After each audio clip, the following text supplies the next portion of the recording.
on est content que vous soyez là. Alors, avant de laisser la parole à Bin, qui va vous présenter Cyrano de Bergerac, je vous rappelle que Bin est critique à positif et qu'il est aussi commissaire d'exposition, qu'il a été réalisateur, enfin il a eu il a plusieurs facettes, mais en tous les cas il est là aujourd'hui parce qu'il va nous parler de Cyrano de Bergerac. Alors Jean-Paul Rapneau n'est pas là, il m'a alerté il y a 2 jours, il voulait vraiment venir, mais bon, son médecin, c'est un monsieur qui a 88 ans, qui est plein de dynamisme, mais son médecin lui a interdit de voyager. Donc on ne perd pas au change parce que Bin vous donnera plein d'anecdotes sur Cyrano, sur Jean-Paul Rapneau et sur Pierre Lhomme, qui était donc le grand chef opérateur qui a fait la restauration avec Rapneau. Et donc Bin va vous donner plein d'informations. Ce soir nous avons Bin, donc je vais lui laisser la parole.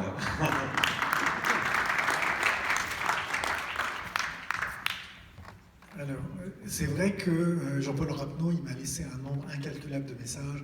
Je viens pas, ma famille veut pas, moi je veux, mes 2 fils, qui sont des artistes, hein, Julien et Martin, m'ont dit qu'ils allaient venir pour m'empêcher de monter dans le train à la gare de Lyon. Il n'a pas le droit de voir ses petits-fils depuis 3 semaines. Et donc voilà, alors finalement, il a demandé l'avis de son médecin traitant, qui lui a interdit de prendre le train. Et du coup, Jean-Paul Rapneau m'a appelé et il m'a tenu la jambe pendant 3 quarts d'heure pour me raconter sa collaboration avec Pierre Lhomme sur Cyrano de Bergerac, mais aussi pour me raconter l'origine de de leur amitié. Alors, Pierre Lhomme, malheureusement, qui est disparu très récemment, puisque l'année dernière est paru ce livre que j'ai fait à la suite de rencontres avec mes étudiants de Master 2 en cinéma à Paris 1, Panthéon-Sorbonne. Et il y a 2 ans, les débats que nous avons menés étaient avec les chefs opérateurs. Le livre qui en est sorti est publié aux Impressions Nouvelles, il s'appelle « Écrire par l'image ». Et le livre se commence par l'entretien avec Pierre Lhomme, puisque c'est un peu chronologiquement qu'on a classé les directeurs de la photographie. Et je voudrais aussi vous annoncer un livre à paraître le 1er avril, qui s'appelle « Lumière » au pluriel de l'homme, LHO2ME, « Lumière de l'homme », propos de Pierre Lhomme, recueillis par Luc Béraud, qui est un cinéphile, mais aussi un cinéaste, et dans lequel Pierre Lhomme détaille notamment la façon dont il a tourné pour Jean-Paul Rapneau, Cyrano de Bergerac, et notamment pour ceux qui s'intéressent vraiment à la technique, la dernière séquence du film. Alors peut-être qu'il y en a parmi vous qui n'ont jamais vu, jamais lu, jamais assisté à des représentations de Cyrano, donc je ne veux pas non plus leur gâcher le plaisir, mais en tout cas, le film se termine par une séquence où le jour tombe et la nuit se lève, et donc ça a été imaginé par Jean-Paul Rapneau et Pierre Lhomme comme une séquence en 3 mouvements, si vous voulez. Premièrement, la tombée du jour, deuxièmement, le début de la nuit, et troisièmement, le lever de la lune. Et c'est la dernière séquence extraordinaire de Cyrano de Bergerac, qui a nécessité de nombreux jours de tournage et beaucoup d'effets qui seront détaillés donc, dans ce livre « Lumière de l'homme ». Alors, l'histoire de Jean-Paul Rapneau et Pierre Lhomme date de avant que Jean-Paul Rapneau ne devienne réalisateur. L'un de ses meilleurs amis était le cinéaste Alain Cavalier, qui est... Il faut dire que Jean-Paul Rapneau a fait son premier long métrage en 1965, et c'était un peu le dernier de la génération. Tout le monde dans son entourage avait déjà fait son premier long métrage, c'était l'époque de la Nouvelle Vague. Jean-Paul Rapneau était quasiment le dernier. Et donc il était ami notamment avec Alain Cavalier, et sur un court métrage de Cavalier qui s'appelait L'Américain, il y avait un chef opérateur, jeune chef opérateur, qui s'appelait Pierre Lhomme. Pour information, le producteur de ce court-métrage s'appelait Claude Chabrol, l'assistant réalisateur d'Alain Cavalier s'appelait Maurice Pialat. Donc, vous voyez, c'était la famille du futur cinéma français. Et du coup, Jean-Paul Rapneau a assisté aussi à la réalisation du premier long métrage de Cavalier, qui s'appelait Le combat dans l'île, pour lequel Cavalier a repris le même directeur de la photographie, Pierre Lhomme. Donc finalement, Jean-Paul Rapneau, qui rêvait de faire du cinéma, mais n'avait été que sur 2 tournages, celui d'un court-métrage et d'un long-métrage de son ami Alain Cavalier, il n'avait vu à l'action qu'un seul directeur de la photo, qui était Pierre Lhomme. Donc très logiquement, un peu plus tard, quelques années plus tard, lorsque Jean-Paul Rapneau a fait son premier film, La vie de château, en noir et blanc, il a pris Pierre Lhomme comme directeur de la photo. Ensuite, il a retravaillé avec lui, pas pour son 2e, mais pour son 3e long métrage. Et puis, c'était Le Sauvage, qui sera programmé demain. Ensuite, alors, il y a eu un projet de Jean-Paul Rapneau, un film qui se passait, je crois, dans les milieux de la mode, avec Catherine Deneuve, qui s'appelait Chic, et qui n'arrivait pas bien à se monter. À la suite de ça, Jean-Paul Rapneau, en fait, qui est quelqu'un de très ferme sur ce qu'il veut sur un plateau, etc., mais qui aussi a un côté complètement rêveur, il se met à rêver de la première fois qu'il a eu l'idée de se lancer dans le monde du spectacle, c'est quand il était enfant, et quand ses parents l'ont emmené voir Cyrano de Bergerac au théâtre. Et cette idée de faire un film d'après Cyrano renaît à cette période-là de sa vie.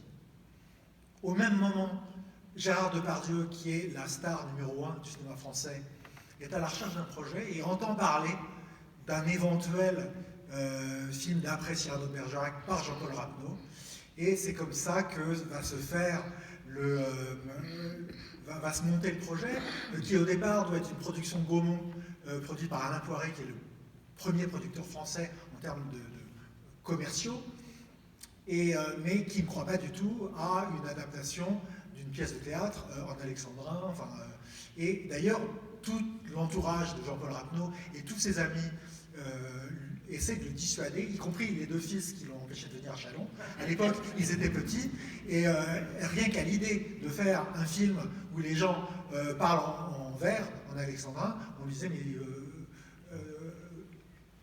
papa, tu es fou, et puis les producteurs disaient pas question, etc. Et Jean-Paul Rapneau, lui, petit à petit, plus on lui disait que c'était impossible, et plus il se disait, mais il y a quelque chose à faire avec Cyrano. Et ce quelque chose va devenir ce film que vous allez voir, sorti en 1991, et qui va s'avérer, lors du centenaire du cinéma, être le film français préféré du public français. C'est-à-dire détrônant Les Enfants du Paradis. Le premier grand sondage du public français sur le film, le meilleur film français de tous les temps, Cyrano de Bergerac. Alors l'aventure a été très longue. À partir du moment où Jean-Paul Rapneau a une idée en tête, c'est très très difficile de lui faire changer d'avis. Il a quand même relu la pièce, il s'est dit la pièce est trop longue, la pièce est quand même faite pour certaines parties de vers de Mirliton. Hein, je veux dire, il faut dire que Edmond Rostand, il fait à la fois un hommage et un pastiche au grand théâtre classique, mais par exemple, tout le monde se souvient qu'à un moment, Cyrano dit « il me manque une rime en eutre ». On n'aurait jamais eu ça dans une pièce de Molière ou de Racine. Donc il y a chez Rostand à la fois cette satire sous-jacente et aussi ce plaisir de la langue française. Et Jean-Paul Rapneau commence à avoir dans la tête une musique des vers d'Edmond Rostand qui ne serait pas déclamé, qui ne serait pas récité comme à la Comédie Française, mais auquel il faudrait donner vie. Et le concept de Jean-Paul Rapneau, c'est de faire un opéra verbal. Et je pense que cette idée-là est vraiment à l'œuvre dans le film tel que vous allez le voir. C'est-à-dire que c'est quasiment un film musical, avec une partition qui serait celle d'Edmond Rostand, mais revue par le talent évidemment de Jean-Paul Rapneau et le génie aussi de son scénariste, qui va avoir... Alors, c'est un peu étrange de se dire qu'on a eu le César du meilleur scénario pour Cyrano de Bergerac, mais si vous relisez la pièce après avoir vu le film, vous allez voir que le travail de Jean-Claude Carrière est absolument épatant. C'est-à-dire que tout ce qui peut être un peu avoir vieilli, ce qui peut sembler un peu peut-être excessif dans l'ornement de la versification d'Edmond Rostand a été un petit peu calmé. Et puis Jean-Claude Carrière va écrire 150 alexandrins supplémentaires, notamment les lettres de Cyrano à Roxane, enfin Cyrano Christian à Roxane, qui ne sont pas lues dans la pièce. Elles apparaissent dans le film et elles ont été écrites par Jean-Claude Carrière. Donc il n'y a absolument aucune solution de continuité entre cette adaptation et la pièce d'origine qui a été dépoussiérée, n'est peut-être pas le mot, mais en tout cas a été un tout petit peu actualisée. Vous savez, Jean-Claude Carrière, c'est aussi le collaborateur de Peter Brook dans les nouvelles traductions des pièces de Shakespeare montées au Bouffe du Nord. Donc voilà, il y a ce travail-là pour rendre peut-être Cyrano plus accessible à un public moderne et un public de cinéma. Et puis, évidemment, il y a le génie visuel de Jean-Paul Rapneau, qui a des idées en tête, qui a... alors, il a pour obsession déjà une sorte de conception négative. C'est-à-dire que Jean-Paul Rapneau est allergique à l'image, et il va dire ça à Pierre Lhomme, à l'image des films de Cap et d'épée d'André Hubel des années 50-60 avec Jean Marais. Il dit, moi, mon Cyrano, ça n'est pas ça. Je vois autre chose dans la tête, je vois quelque chose qui peut-être s'apparente plus à des tableaux de Rembrandt ou à de l'école flamande. Et ils vont en parler avec Pierre Lhomme. Ils vont concevoir donc cette lumière très expressive qui, dès le départ, donne du mouvement aussi à la chorégraphie de Cyrano de Bergerac. Et alors, ça ne va pas être sans mal, c'est-à-dire que Pierre Lhomme va beaucoup souffrir pendant le tournage de Cyrano de Bergerac pour plusieurs raisons. L'une de ces raisons, c'est que Jean-Paul Rapneau est allé voir une mise en scène de Giorgio Strehler, qui est l'un des plus grands metteurs en scène de théâtre du XXe siècle, qui animait notamment le Piccolo Teatro de Milan, et Jean-Paul Rapneau a vu sur scène disons, la plastique, l'esthétique qu'il voulait pour son film, dans la mise en scène de Strehler et les décors d'Ezio Frigerio. Frigerio qui était l'un des plus grands décorateurs de théâtre de l'époque, mais qui aussi avait travaillé un peu pour le cinéma, notamment pour 1900 de Bertolucci. Donc Jean-Paul Rapneau va engager Frigerio, et dès le début, entre Frigerio et Pierre Lhomme, c'est quand même une bataille d'ego assez poussée, on va dire, et ça se passe mal, très mal pendant la préparation. D'abord Frigerio, qui a une renommée mondiale, trouve que le cinéma c'est quelque chose pour gagner de l'argent et que ça n'a aucune importance artistique, donc méprise un petit peu le cinéma et méprise surtout, il ne tient aucun compte de ce qui peut être les contraintes de l'image au cinéma, puisque lui il a l'habitude de construire ses décors sur scène et qu'ensuite un éclairagiste ou un responsable de la lumière vienne éclairer ses chefs-d'œuvre. Donc dès le début ça se passe moyen, ils vont en repérage ensemble. Et puis, pour des raisons de production, on doit délocaliser le tournage, qui doit être une super production. Entre-temps, Jean-Paul Rapneau est allé voir, alors ça tombe bien, la programmation aujourd'hui de Chef en lumière, Jean-Paul Rapneau est allé voir Amadeus de Miloš Forman et a dit « Je veux que Cyrano soit au moins aussi beau qu'Amadeus ». Donc ça devient aussi une sorte de référence pour lui.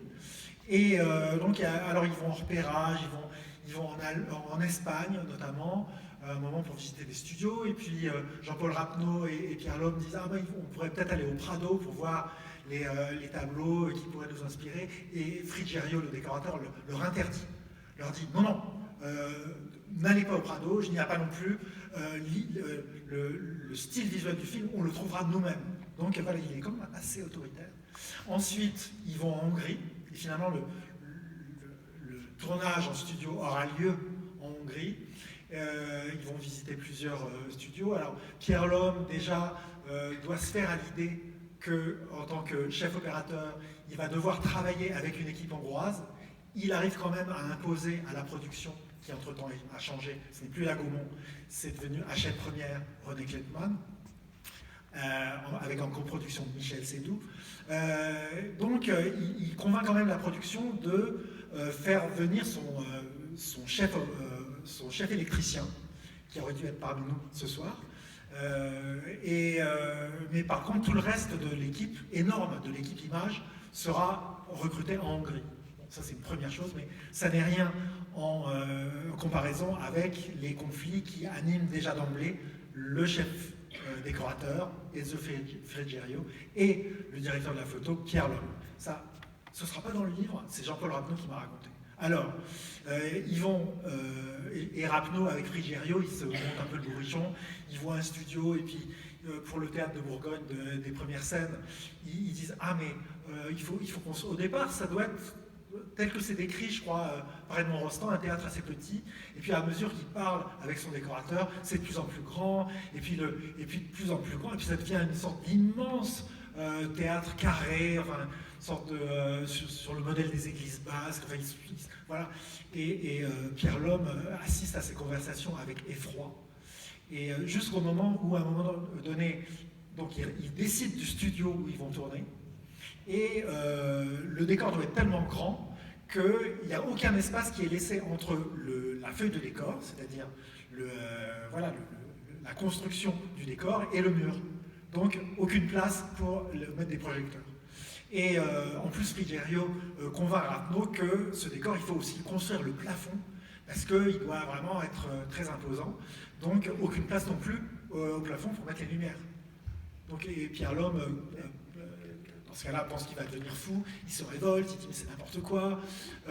Donc c'est la guerre, jusqu'à ce que arrive, alors je vous passe les détails de la préparation, arrive le début du tournage, qui est en fait le début du film, qui est cette fameuse scène de théâtre avec la pièce que Cyrano vient interrompre. Et Pierre Lhomme met au point un système d'échafaudage avec des passerelles mobiles pour les plans larges, pour qu'on ne voit pas les projecteurs quand le plafond doit être cadré, etc. C'est toujours la guerre. Il tourne en Hongrie. À la suite de ça, en plus, les rushs, c'est-à-dire la pellicule impressionnée, doit être réexpédiée à Paris pour être développée et tirée, et puis revenir ensuite à Hongrie pour être montrée à l'équipe. Premier rush, première prise, toute l'équipe est là, un peu tremblante, tout le monde un peu de mauvaise humeur aussi, et anxieux. Et le premier plan tourné, c'est le premier plan qu'il voit au rush, c'est la caméra subjective, c'est-à-dire la caméra qui est à la place d'un personnage qui entre dans le théâtre et qui découvre le théâtre. Et là, Frigerio a ce cri du cœur, après toutes ces semaines de conflit, il dit « c'est magnifique ». Et à partir de ce moment-là, Pierre Lhomme a gagné le respect du chef décorateur, et leur collaboration se poursuivra dans les meilleurs auspices. D'abord en Hongrie, notamment pour donc, les scènes du théâtre, et aussi les extérieurs de la bataille d'Arras, du siège d'Arras, de l'avant-dernier acte. Et ensuite, lorsqu'ils reviennent en France, alors il faut que tout ça raccorde, notamment avec les extérieurs au Mans, c'est au Mans qui est tournée la scène qui fait juste suite au théâtre, c'est-à-dire à la sortie du théâtre. Je vous rappelle que Cyrano commence, le premier quart d'heure de Cyrano, c'est les 2 tirades les plus célèbres de la pièce.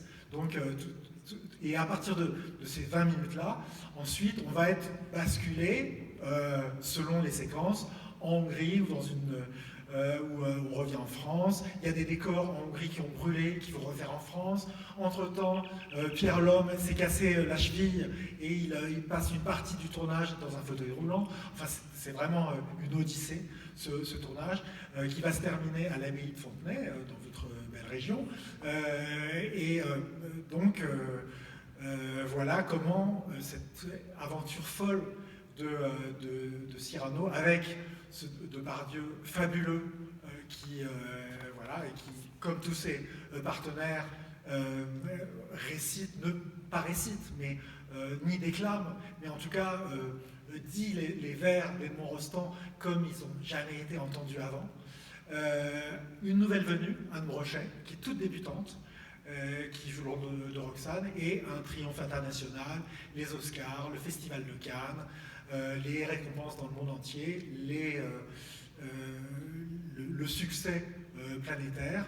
Et entre-temps, l'amour du public pour Cyrano ne s'est jamais démenti, mais en revanche, lorsque l'exploitation d'un film se termine, on est dans les années 90, eh bien le film ensuite est acheté pour les droits télévision et ensuite pour les droits vidéo.